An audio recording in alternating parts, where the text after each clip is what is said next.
Hi guys, big बॉसच्या घरातून आज एका सदस्याचं इविक्शन झालेलं आहे. म्हणजे ऑन दी स्पॉट धमकी दिल्याच्या कारणावरून हे इविक्शन झालेलं आहे. शोच्या ज्या काही लिगल टर्म्स असतील, कंडिशन्स असतील, त्या आधारे सगळ्या तज्ज्ञांशी चर्चा करून हा डिसिजन घेण्यात आला होता की दिव्या, म्हणजे ज्यांना सरकार म्हणून ओळखलं जातं, तिला बाहेर काढण्यात यावं. कारण तिने ऑन द स्क्रीन घरामध्ये राहून धमकी दिली की तलवारीने मारण्याची धमकी होती ही.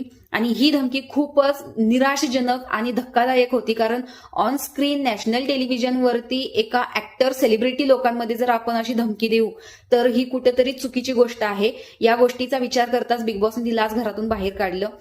जर तिला खरंच सॉरी वाटत होतं तर कन्फेशन रूम मध्ये सुद्धा तिने हे मान्य नाही केलं. हा, मी म्हणले हे तिनं मान्य केलं, धमकी होती हे मान्य केलं, पण मला या गोष्टीबद्दल काही चूक वाटतं असं तिनं मान्य नाही केलं. राकेश एवढं समजावत असताना पण मान्य नाही केलं. त्यामुळे कुठेतरी बिग बॉसने हा निर्णय घेतला बाकी सदस्यांच्या सुरक्षतेसाठी.